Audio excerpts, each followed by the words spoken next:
할렐루야. 주님의 은혜가 여러분 모두에게 함께 하시기를 축복합니다. 또 오늘 온라인으로 예배드리고 계시는 모든 가정에서도 이제 온라인만 틀어놓지 마시고 예배는 하나님을 찾아가는 시간이니까 여러분들이 자리를 정자하시고 자리를 정해서 온라인 유튜브를 틀어놓고 예배를 드리도록 하시기 바랍니다. 예배를 온라인으로 드리는 분들은 거기에 좋아요 그리고 구독 꾹 한번 눌러주시면 선교에 도움이 된다고 하니까 여러분들이 함께 해주시기를 바랍니다. 자, 여러분 모두 손을 흔들면서 잘 오셨습니다. 하나님의 은혜가 함께 하시기를 축복합니다. 이렇게 한번 해주시기 바랍니다. 우리 예수마을교회는 성화, 예수님의 성품을 닮아가자라고 하는 그런 아주 성화운동을 강하게 주장하는 교회 중에 하나입니다. 우리가 이렇게 그리스도의 성품으로 모든 것이 바뀌어지게 되면 나 자신 그리고 또 일의 어떤 일을 성취해내는 능력 그리고 대인관계 이런 것들이 매우 유익하게 잘 되기 때문에 세상을 살아갈 때 절대로 실패자로 살지 않고 또 관계성이 끊어진 사람으로 살지 않고 성공적인 삶을 살아가게 되는 것입니다. 사람이 아무리 가까이 지내려고 해도 그 사람에게 주어진 성품이나 그 사람에게 주어진 어떤 그 관계성 이런 것들이 우리가 형성이 무너지게 되면 아무리 내가 모든 걸 하려고 해도 할 수가 없어요. 왜냐하면 모든 사람이 신뢰하지 않기 때문에 일을 성취해 나갈 수가 없습니다. 오늘은 굉장히 중요한 단어를 가지고 함께 은혜를 받으려고 하는데 말의 절제입니다. 오늘과 다음 주에 두 주에 나눠서 말의 절제에 대한 얘기를 하는데 이 절제라고 하는 것, 말의 절제라고 하는 것은 말을 잘 붙들어 두는 것 이렇게 말합니다. 나오는 대로 말하는 게 아니라 말을 잘 붙들어 두는 것 이것이 말의 절제입니다. 사람이 말하기 전에는 내가 말을 붙잡아 놓을 수가 있어요. 그러나 이 말을 바깥으로 뱉어놓게 되면 그 말을 주워 담을 수는 없기 때문입니다. 말이라고 하는 것은 우리에게 그 사람의 인격을 나타내게 되고 그리고 말이라고 하는 건 그 사람의 사상이나 생각이 들어있기 때문에 말을 나눠보면 이 사람이 어떤 생각을 하고 있구나 이 사람이 어떤 그런 사상을 가지고 있구나 하는 것을 말을 통해서 알 수 있습니다. 그러니까 이 개혁 자본주의의 창시자라고 할 수 있는 벤자민 플랭클린이라고 하는 사람이 그런 말을 합니다. 올바른 장소에서 올바른 말을 하는 것보다는 유혹의 순간에 틀린 말을 하지 않는 것이 훨씬 더 어렵다.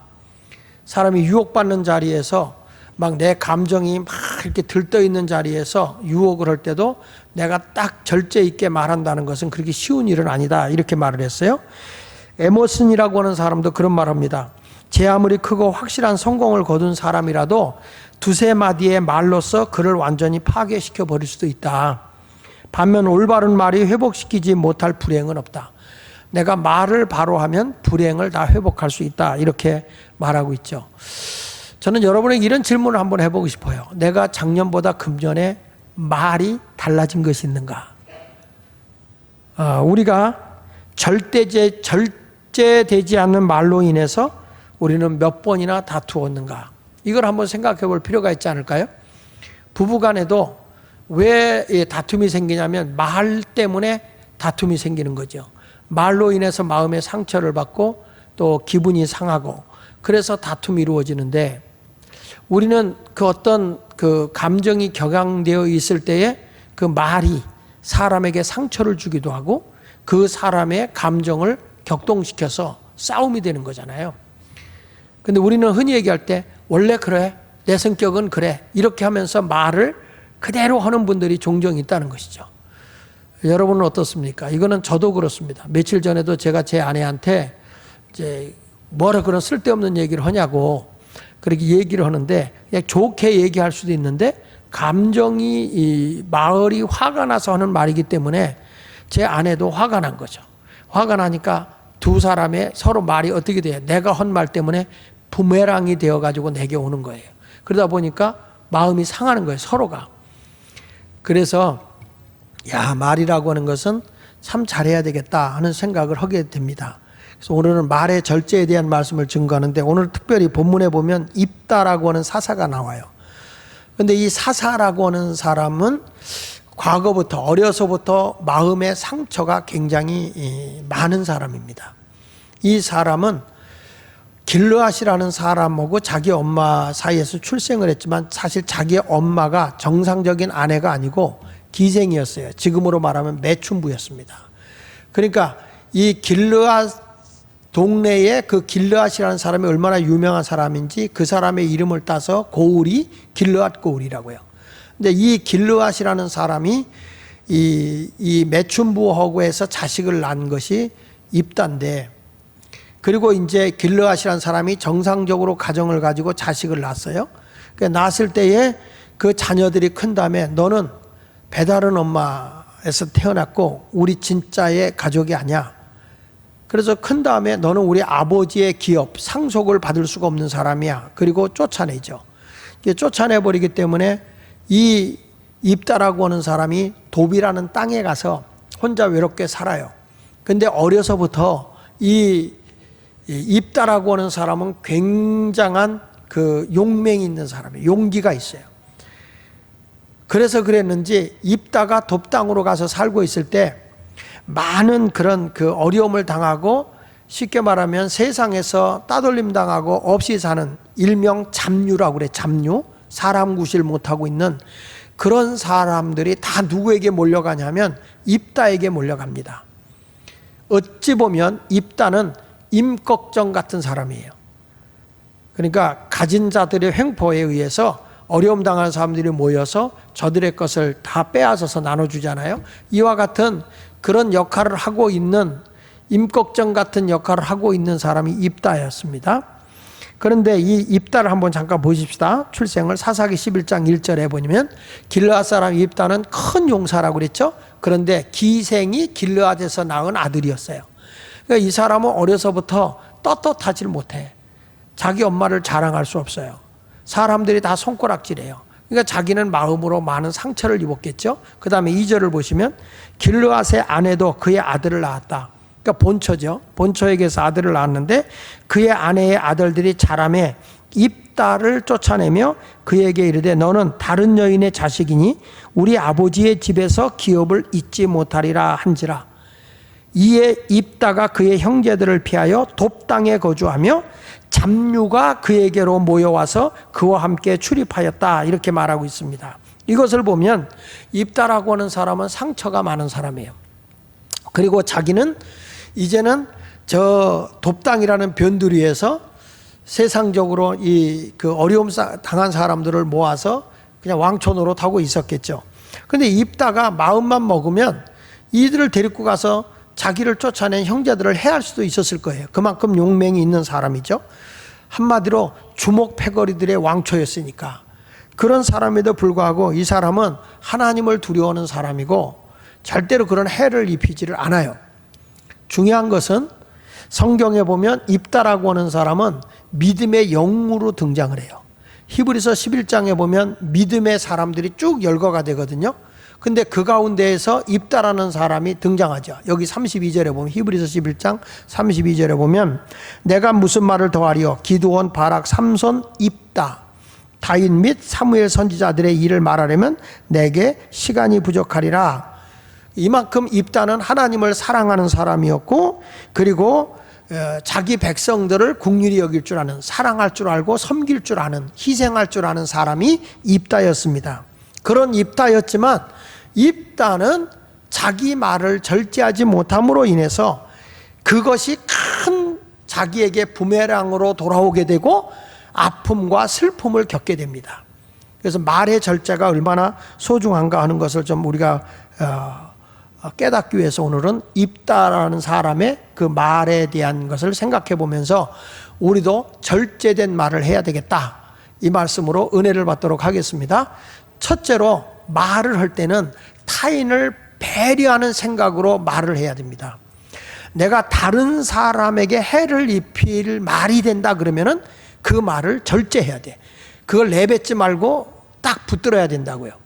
그런데 입다라고 하는 사람은 자기 욕망, 자기 명예, 자기 부를 얻기 위해서 가족을 불행하게 만든 사람이에요. 사사기 11장 30절과 31절에 보면 그가 여호와께 서원하여 이르되, 입다가 하나님께 서원하여 이르되, 주께서 과연 암몬 자손을 내 손에 넘겨주시면 내가 지금 사사가 돼서 이제 입다가 나가서 저 암몬과 싸우게 된다 이 말이에요. 어떤 일이 생겼냐면 자꾸 이 암몬이라는 나라가 길르앗 고을을 정복해 버리려고 그래요. 그러니까 이 길르앗에 사는 어른들이, 장로들이 입다를 찾아갑니다. 당신이 이 동네에 용맹이 있고 또 사람을 이끌고 지도할 수 있는 사람이 당신밖에 없어. 그러니 당신이 좀 싸워주고 우리 이 지역의 머리가 돼달라, 이스라엘의 지도자가 돼달라, 이렇게 얘기를 해요. 그러니까 입다가 내가 능히 당신들의 머리가 될 수 있겠느냐, 너희들이 나를 쫓아냈고 나를 이렇게 버렸는데 내가 머리가 될 수 있겠냐. 그때는 그랬지만 난세에 인물이 나오는 것처럼 당신이 우리의 지도자 머리가 될 수 있습니다. 그러니까 약속할 수 있느냐? 약속할 수 있다. 알았다. 그래서 입다가 싸우러 가는 거예요.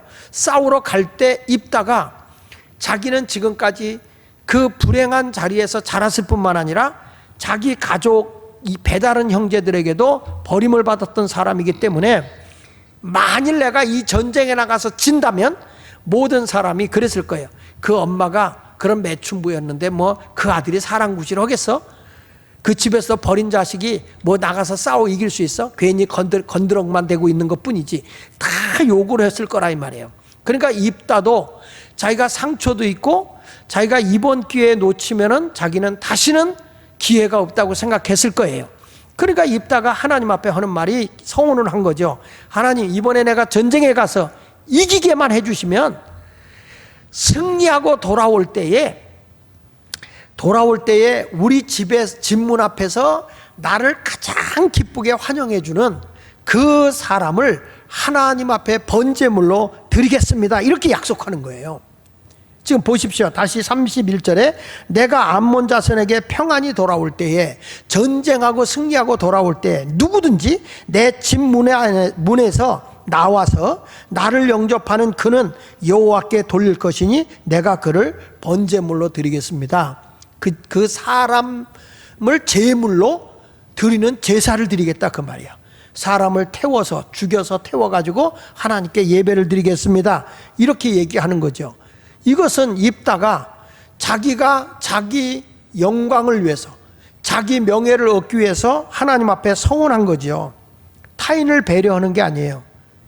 입다는 자기 영광, 자기 만족을 위해서 하는 거죠. 교회도 와서 보면, 신앙생활하는 사람들 보면 하나님께 기쁨이 되고 하나님을 영화롭게 하는 게 아니라 자기가 높아지고 자기 이익을 위해서, 자기 명예를 위해서 교회를 다니려고 하는 사람들. 이런 사람들은 말을 함부로 해요. 막 해요. 그러다 보면 그게 거짓이 되고 그게 위선이 되고 사기가 되는 거예요. 근데 여기서 보면 입다라는 사람이 자기만 전쟁에서 승리하게 되면 내가 이 나라의 지도자가 된다 이거죠. 그러니까 하나님 앞에 서원한 것이 뭐냐면, 나의 집에서 나와서 나를 영접하는 자에게 내가 그를 제물로 드리겠습니다. 그의 이 서원하는 말이 입다 집안의 모든 사람을 위험에 빠뜨리는 거예요. 분명히 절제되지 못한 말, 사람을 위태롭게 하는 것이잖아요. 자기 입에서 나오는 말로 지금 누군가를 죽게 만들 수 있는 말을 한 거예요. 잠언 13장 3절에 보면 입을 지키는 자는 자기 생명을 보존하나 입술을 크게 벌리는 자에게는 멸망이 온다 그랬어요. 말을 함부로 크게 뭔가 가장되게 하게 되면 결국에는 멸망이야. 내가 망하는 거예요. 그러나 입을 잘 지키면서 절제 있게 말을 하는 사람은 그게 생명입니다. 사람은요, 남에게 비전을 주고 꿈을 주고 희망을 주고 그리고 행복을 주는 말을 하는 사람은 생명의 말을 하는 사람이에요. 어떤 사람은 말을 통해서 절망을 주고 그리고 불행을 갖게 오게 되고 위협을 강하게 되고 사람의 마음을 막 화가 나가고 분노를 일으키는 말을 하는 것은, 그것은 곧 파괴의 말, 죽음의 말이에요. 사망의 말이라는 거죠. 우리 그리스도인은 어떤 사람이 되어야 되느냐? 생명의 말을 하는 자가 되어야 할 줄로 믿습니다. 근데 입다는 지금 자기중심적인 이기적인 말을 한 거예요. 전쟁에서 이기기만 하면 내가 내 명예를 걸고 우리 가족 중에 하나를 제물로 드리겠습니다, 이렇게 지금 생각하고 있는 것이죠. 자기 생색을 내려고 하는 말, 분명히 자기중심적인 말을 하는 그 말은 공격적이 되기 쉽고 또는 무익한 말로서 상처를 주기가 쉬워요. 여러분, 부부간에 왜 싸워요? 내 마음에 안 든다는 것 때문에 싸우는 거 아니에요? 내 기준에 안 맞기 때문에 다투는 거 아닙니까? 아무 유익이 되지 않는 걸 가지고 다퉈요. 그래서 부부간의 관계를 깨트려요. 아무리 가까웠던 사람들 간의 인간관계도 파괴해요. 스스로 자기가 말을 잘못해놓고 인간관계 파괴를 시키면서도 자기 잘못을 깨닫지를 못해요. 이것은 왜 그러냐? 말이 절제되지 못하기 때문에 그렇다는 거예요. 예수님도 마태복음 12장 36절 37절에 말합니다. 내가 너에게 이르노니 사람이 무슨 무익한 말을 하든지 심판날에 이에 대하여 신문을 받는다. 아무 유익이 되지 않는 말을 하게 되면 그 신문을 받는다는 거예요. 37절에 내 말로 의롭다함을 받고 내 말로 정죄함을 받으리라. 성경은 말하잖아요. 내가 마음으로 믿어 의에 이르고 입으로 시인하여면 구원을 받는다. 내 말로 구원을 받아요. 그런데 하나님을 대적하고 불신앙하고 부정적인 말을 하고 이런 사람은 하나님을 믿지 않는 자예요. 이런 사람들은 주님께로부터 신문을 받게 되고 심판을 받게 되는 거죠. 말이라고 하는 것은 그만큼 중요한 거예요. 예수님은요, 말에 얼마나 큰 능력이 있는지 내가 한 말을 확실히 믿으면 그것이 그대로 이루어진다는 거죠. 말은 뭐가 되느냐? 창조적 사건이 된다는 거예요. 마가복음 11장 23절에 하는 말이죠.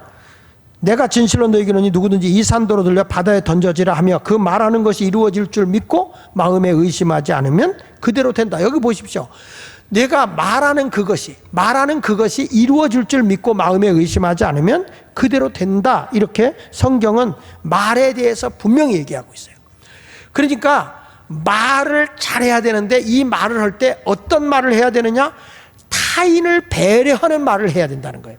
내가 나오는 말로 내가 화가 난다고 해서 그 사람이 상처를 입건 없건 그대로 하는 말이 결국에는 그게 부메랑이 되어져서 나에게 불행이 오기 때문에 절제 있는 말은 타인을 배려하는 말을 해야 된다. 그것을 일러주고 있는 말씀이죠. 그리고 두 번째 일러준 말은 뭐냐면 상황이나 감정에 잡혀 있는 말을 절제해야 된다. 그러니까 무슨 얘기냐면 지금 이 입다라는 사람이 상황이 지금 절박하잖아요. 내가 싸우러 가는데 여기서 지면 자기는 영원한 패배자로 남게 된다는 생각을 하는 거예요. 상황이. 그러니까 이 상황에 나는 어떻게든지 이겨야 되겠다. 그래서 하나님의 뜻이 아님에도 불구하고 자기가 자기 의지로 선언을 하는 거예요. 전쟁에서 이기게만 하면, 나를 이 길르앗의 지도자가 되게만 하면 나를 반기는, 우리 집안에서 나를 반기는 자 첫 것을 드리겠습니다. 번제물로 드리겠습니다. 그 상황 그리고 자기의 감정에 격양돼서 그대로 하는 거죠. 그러니까 정말 하나님이 그에게 전쟁에 가서 승리하게 했어요. 승리하고 돌아왔는데 막 전쟁에서 승리하고 오면 온 백성이 북을 치고 춤을 추며 환영을 해줍니다. 그런데 입다는 환영하는 사람을 제물로 드리겠다고 하진 않았어요. 우리 집 문에서, 우리 집에서 나를 제일 먼저 반기는 자에게 드리겠다라고는 가정의 식구를 지금 위태롭게 한 서원을 한 거란 말이에요. 그런 말을 함부로 한 거죠. 그런데 자기가 딱 전쟁에 승리하고 들어오니까 누가 자기를 반기는가 보십시다. 사사기 11장 34절에 보십시오. 입다가 미스바에 있는 자기 집에 이를 때에 보라, 그의 딸이 소고를 잡고 춤을 추며 나와서 영접하니 이는 그의 무남 동료라. 여러분, 무남 동료예요. 그러면 입다라고 하는 사람이 이 딸을 얼마나 사랑했겠어요. 요즘에도 보면 우리 그 교인들 가운데 보면 그냥 자기 자녀를 얼마나, 특별히 딸을 엄청나게 사랑하는 아빠들 있잖아요. 어떤 아빠는 난 우리 딸 시집 못 보내 그런 분도 있어요. 그만큼 딸을 사랑하는데 지금 전쟁에서 승리하고 들어와서 자기를 가장 환영해주고 축하해주는 게 뭐예요? 아빠의 사랑을 가장 많이 받고 있는 그 딸이 와서 아버지를 반기는 거 아니겠어요? 당연한 거 아닙니까? 그런데 입다의 이 잘못된 그 절제되지 못한 말 때문에 결국에는 자기는 슬픔이 오게 된 거예요. 그 말이. 그래서 이렇게 고백을 합니다. 사사기 11장 35절부터 보면 입다가 이를 보고 자기 옷을 찢으며 금방 전쟁에서 승리하고 기뻐하다가 딸을 드릴 걸 생각하니까 자기 옷을 찢으며 이르되 어찌할꼬 내 딸이여 너는 나를 참담하게 하는 자요 너는 나를 괴롭게 하는 자 중에 하나로다. 여러분 이게 무슨 말이에요? 아니 내 딸이여 너는 나를 참담하게 하고 너는 나를 괴롭게 한다. 딸은 몰라요. 이 딸을 번제물로 드리겠다고 한 건 아버지예요. 아버지가 극단적인 말을 한 거예요.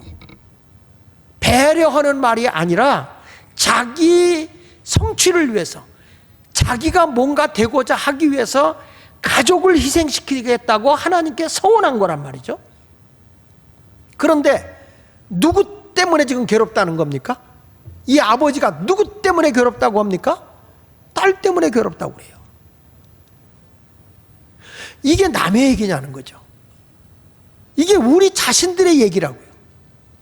내가 잘못하고 내가 잘못 말하고 내 감정과 내 상황에 따라서 막 임기응변식으로 모든 일을 해놓고 문제가 터지면 그것에 대한 모든 책임이 자기가 저질러 놓고 남한테 넘기는 거죠. 이것이 말의 절제가 이루어지지 않은 사람들의 모습이라는 거예요. 그러면서 하는 얘기가 내가 여호와를 향하여 입을 열었으니 능히 돌이키지 못하리로다. 말은요 단순히 의사소통의 기능만 가지고 있는 게 말이 아닙니다. 말이라고 하는 것은 한마디로 능력이고 사건인 거예요. 말은 사건으로 나타나는 거라고. 무슨 말이냐? 제가 예를 들어서 우리 한영주 권사님한테 여기에 물이 없어. 여기 물이 없을 때 권사님 미안한데 지금 내 마실 물 좀 갖다 주세요. 이렇게 얘기하면 권사님은 일어나서 물 가지러 갈 거예요. 왜요? 말이 사건이 되는 거예요. 우리가 지금 이 시간에 저는 말씀을 전하는 화자예요. 말씀을 전하는 사람이에요. 그럼 여러분은 지금 뭐예요? 청중이에요. 이 말씀을 들어요. 이 지금 말의 절제에 대한 이야기를 듣는 순간에 여러분의 마음속에서 느낌이 오기 시작할 거예요. 깨달음이 올 거예요. 여기서 나는 왜 우리 애 때문에 왜 내가 우리 집에서 애들하고 나하고 다투지? 이런 것들이 자꾸 생각이 날 거예요. 그런데 말씀을 나는 전하기만 하는데 여러분들 속에 들려진 이 말씀이 뭐가 되기 시작해요? 살아 움직이기 시작해요. 그것이 사건이 되는 거예요. 사랑해요. 나하고 결혼해 주세요. 라고 진심이 통하는 말이 되면 그것은 뭐가 돼요? 결혼이 이루어지는 사건이 된다고요. 그래서 말이라고 하는 거를 헬라어로 얘기할 때 로고이라고 그래요. 로고이. 로고이라는 말은 무슨 뜻이냐면 이것은 사상과 의미를 담고 있다 이런 뜻이에요. 그냥 소리만이 아니라 말이라는 건 소리가 아니고 그 사람의 사상과 그 사람의 의미가 거기에 담겨져 있다는 거예요. 하나님이요 말씀을 하세요. 빛이 있으라. 그런데 그게 사건이 되잖아요. 빛이 드러나는 거예요. 궁창이 갈라지라. 하늘 위에 궁창, 하늘 아래 궁창, 하늘 위에 하늘과 하늘 아래 하늘이 나눠져라. 나눠지지 않습니까? 바다와 육지가 갈라져라. 그래서 바다와 육지가 갈라지죠. 이것이 뭡니까? 이것이 바로 말은 사건이 되는 거예요. 우리는 과거에 나는 원래 그렇게 태어났어. 그래서 난 그런 존재예요. 라고 하면 안 돼요. 오늘이 달라져야 돼요. 어느 동네에 가니까 이런 게 있어요. 100년 된 나무가 있어요. 100년 된 나무. 몇 년? 100년 됐어요. 근데 그 나무가 겨울에 다 잎사귀가 떨어져 있다가 봄이 되면 새싹이 다 나와요. 그러면 이 나무의 수는 100년 된 거예요? 1년 된 거예요? 뭡니까?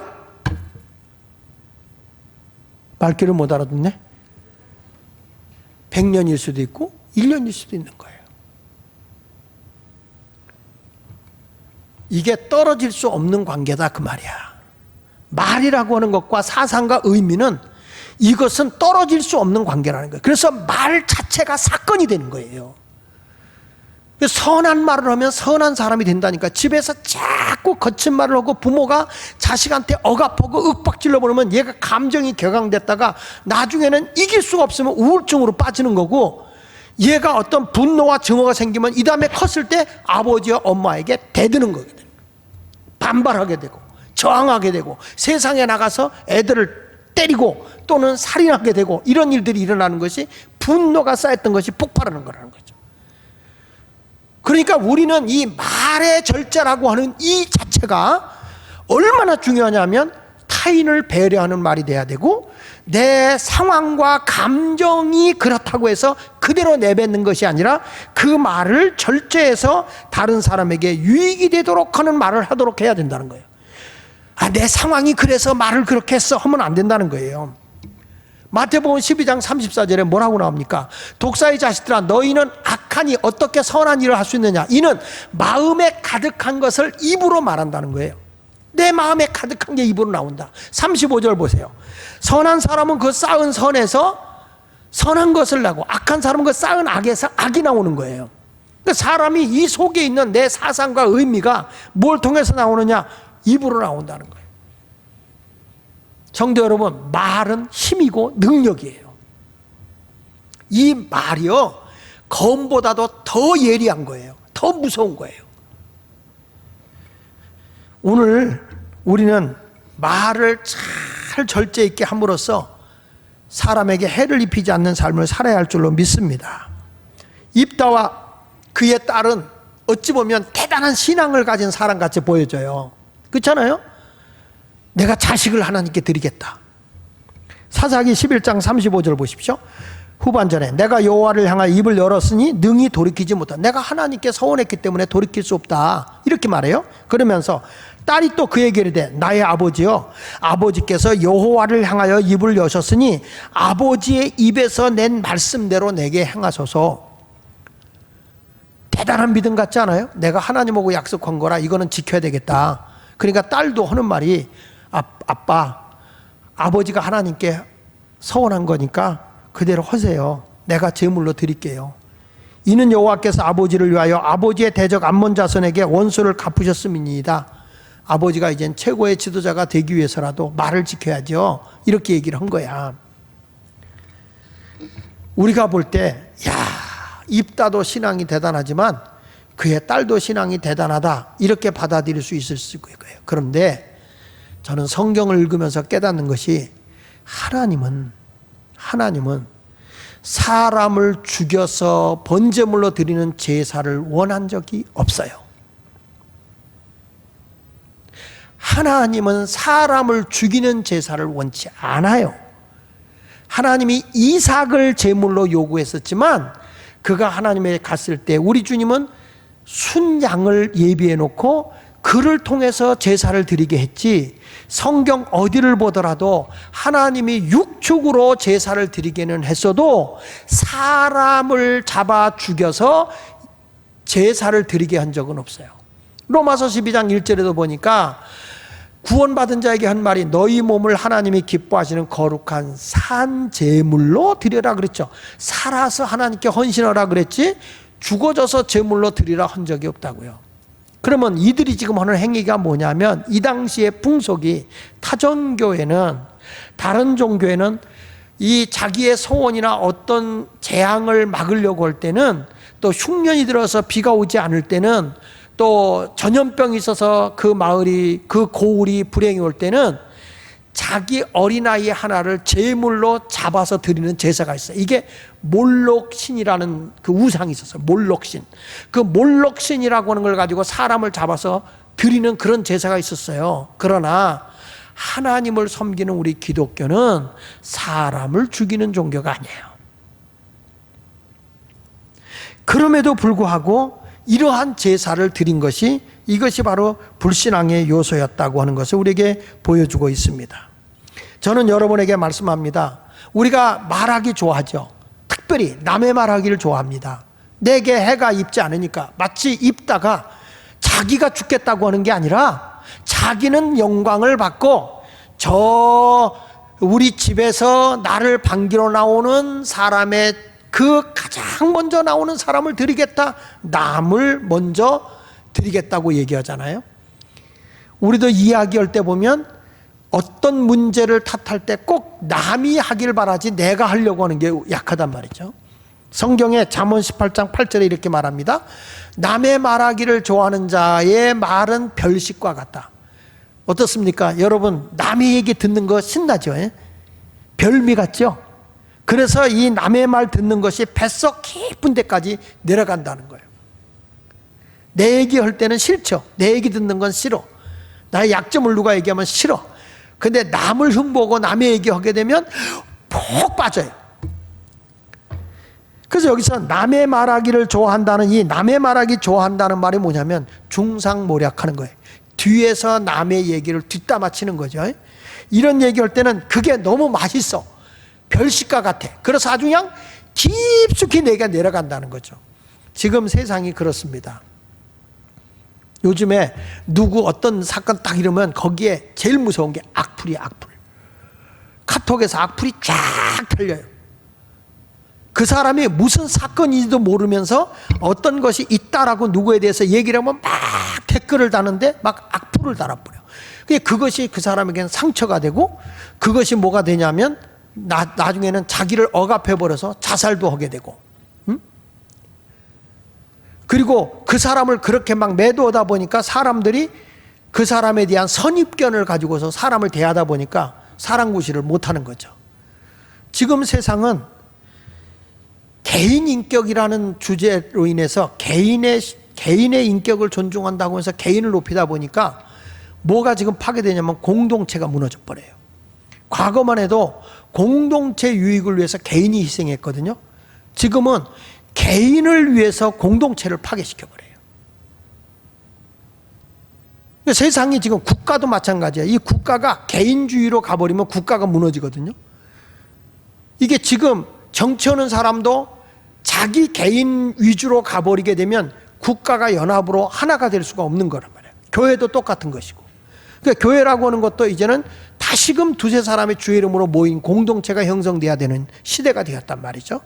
예수님도 두세 사람이라도 주의 이름으로 모인 곳에 내가 함께한다 이렇게 말씀하고 있잖아요. 그런데 지금은 사람들이 막 이 중상모략하고 뒤에서 험담을 하고 더군다나 개인적인 요즘에 유튜브 뉴스가 나오기 시작해가지고 자기 개인을 드러내기 위해서 요즘에 보니까 뭐 별거 다 나오더라고. 뭐 술 마시는 사람끼리 경쟁해서 이 정도 마시고도 주정하지 않는 사람 뭐 이런 것들을 가지고 막 그러니까 지금 엉망이죠. 이제 개인을 자꾸 드러내는 시대가 돼버렸어요. 이런 것 때문에 지금 교회의 공동체의 리더가 힘들어지고 또 이 어떤 단체, 회사도 개인의 한 사람 때문에 회사가 무너지게 되는 그런 불행함이 막 오기 시작한다는 거죠. 이런 모든 것을 우리가 보면서 이 입다라고 하는 사람도 자기 개인의 영광, 개인의 영달을 위해서 자식을 불행하게 하는 이런 것들이 말에 절제되지 못한 상황이라는 거죠. 이런 얘기가 있더라고요. 요즘 사람들은 관음증이라는 병을 앓고 있다. 관음증. 그 관음증이라고 하는 것과 그 다음에 노출증이라고 하는 두 가지 병을 앓고 있는데 이 관음증이라는 건 뭐냐면 남의 사생활을 들여다보고 싶어하는 그런 마음이 관음증이에요. 쓸데없이 남의 걸 다 보기를 원해. 그러니까 몰래 카메라를 막 찍고 그 사람에 대해서 막 알아보려고 막 굉장히 별걸 다 알아. 이런 관음증이 잡혀 있다는 것이죠.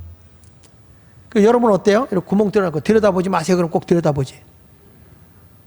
사람이라는 것이 이 관음증이라는 게 있어요. 그 다음에 노출증이라는 게 있어서 모든 걸 자꾸 그러고 나서 그걸 자기가 얻는 걸 이렇게 몰래 보잖아요. 그러면 그걸 막 알려. 노출을 시켜버린다는 거죠.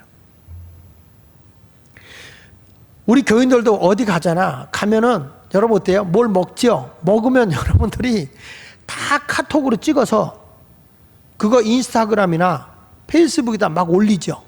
막 올리죠. 별로 알고 싶지 않거든. 근데 그런 것들을 자꾸 자기가 노출을 해요. 자꾸 알려주고 싶다 해요. 제가 아는 목사님도 한 주간 이렇게 지내면서 막 카톡이 그렇게 많이 와. 사진도 많이 찍고 뭐 우린 이거 나는 그분이 목회하는 거를 카톡만 보면 다 알아. 근데 별로 그렇게 중요하지도 않아. 오늘 뭐 어디 갔더니 뭐 교인이 뭘 사줬다 뭐 이런 걸 먹는다. 그 먹는 것까지 사진 찍어서 다 올려. 알고 싶지 않거든. 요즘 사람들의 특징이 궁금해하는 관음증과 지나치게 노출증으로 자기 증폭을 자꾸 시켜서 자기를 과시하려고 하는 그런 모습이 있다는 거죠. 그런데 우리 진정한 그리스도인은 이런 것을 절제할 줄 알아야 된다는 거예요. 절제가 되어야 우리는 실수함이 없는 거예요. 제일 중요한 거, 여러분 우리가 말의 절제. 그러니까 말을 잘못하게 되면 내가 상처를 입거든요.